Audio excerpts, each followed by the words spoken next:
Hello guys, welcome back to my channel. If you're seeing me for the first time, my name is Beatrice. I'm an adult nursing student in the UK. I'm currently doing my master's. I share content around coming to the UK to study or coming to the UK to practice as a nurse. I also share general tips for international students coming to the UK to study. Today I'm going to be sharing with you what you need to put in place immediately you land in the UK. Now, I have a previous video, just a continuation from that one. I just didn't want to pack the information together. That's why I'm doing this one separately. So this is going to cover the things you need to put in place immediately you land, just so you're not confused or feel out of place or feel like something is missing, and because I know that feeling. So that's what I'll be sharing today. If this is something you're interested in, stay tuned. Even if it is something you're not interested in, still stay tuned. Keep it locked.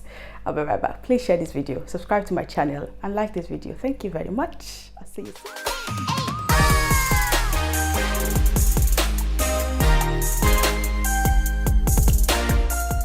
Now, the first thing you would want to do is to locate your school. Yes.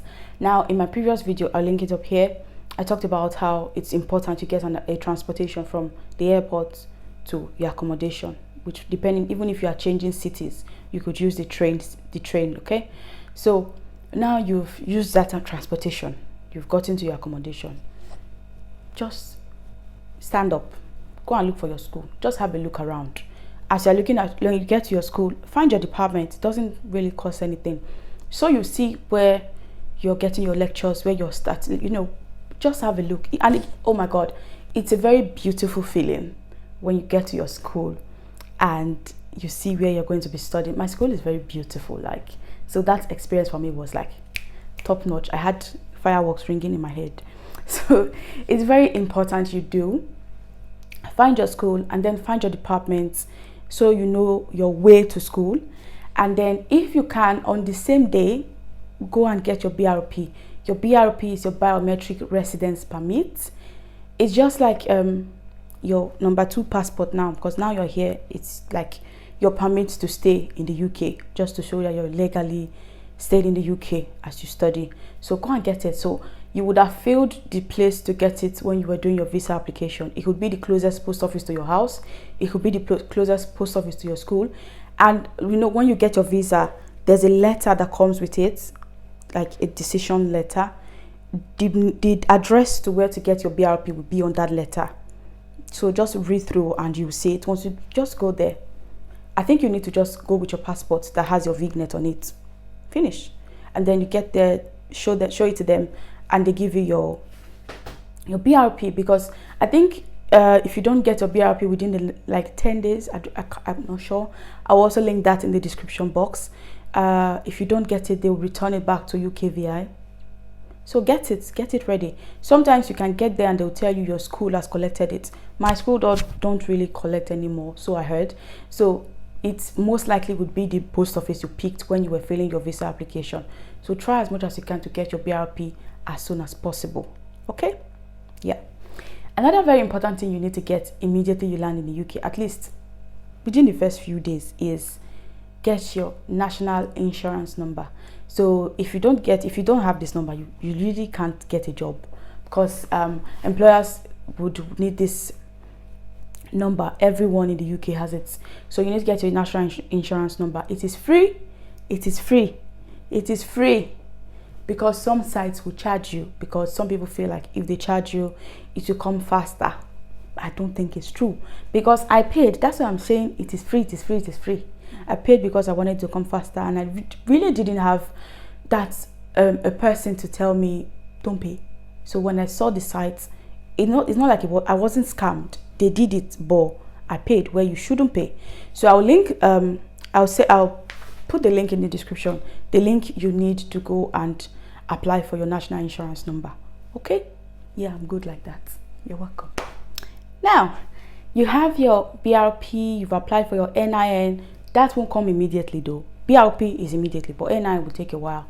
But once you've applied, they'll give you a reference number.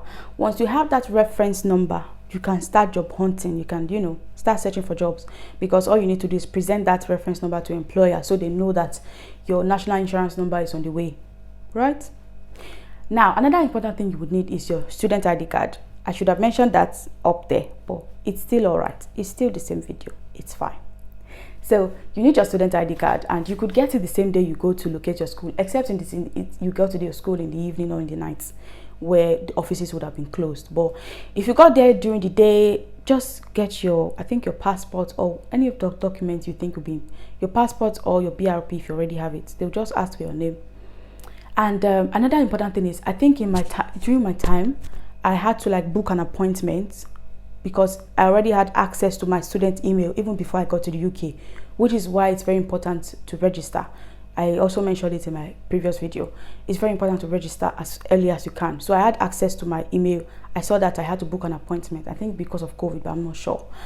But I did, so I went there on that day and I got my student ID card. You will need that student ID card because some buses might be free in your city if you are a student. In my city, there's a bus that is free for students. You just have to show that card. And also it's very, like, you need your student ID card. You need it for discounts. You need it for a lot of things. So get it as soon as you can. Okay? Thank you. Now, I know I've not been counting, but this is like number 6th thing I've mentioned on this video that you will need immediately you land in the UK. Now, when I say immediately, it could be like that day and the following days after that. Do you understand? It depends on what your schedule is and how you are coping when you land. What you need next is to open a bank account. Obviously, you know it's important. You know it's very important. Some banks are easier to open than others. Personally, I find Halifax was easier for me than Lloyd's. Don't get me wrong, both of them were easy, but Halifax was easier. I opened Lloyd's first, and then later on I opened Halifax. So open a bank account. What you will need is they will definitely need your BRP. Some banks will need you to like show them like an agreement, your address. They want to see your tenancy agreement that carries the address to where you live. Just proof of address. Some of them will not really want that, but get it ready if you have it. So when opening a bank account, if you have your BRP ready, just go with your passport, because you're an international student. Just go with it. They might not need it. And then proof of address, your date of birth, also take your student ID. So just so in case they need anything, you can even open the bank account online. Lloyds you can open online, but then you have to go to the bank to, I think, verify your BRP and stuff. But for Halifax, you don't need to. You can just open it online and they'll send you everything to your house. Easy peasy. So get your bank account opened. Now, if you have all these things in place, number 7 is to start job hunting. Like, you need a job. So you need to check sites like indeed.co.uk, or you need to ask people. Like I told you earlier, join the Telegram group. On that Telegram group, now that you all have come to the UK, you could relate to each other. Like, how did you get a job? Where can I get a job? Meet people who have been there before you. Just make friends, mix up, ask questions and find help. Always ask for help. If you're a Christian, join the church, any church close to you. If you're not a Christian, even other religious groups, they are like, you have meeting points, find them and join them. It just makes everything easier, because in church or Muslim gatherings, you would definitely meet people who have been here before you, who you could ask questions, and it just makes the whole process easier for you. Okay, now those are the 7 things you will need immediately you land in the UK. Thank you for coming. Thank you for watching. Please subscribe to my channel. See me all smiles, opening all my teeth for you and sharing all this information. Subscribe to my channel, like this video, share this video. Thank you. Have a nice day and have a nice week. Bye.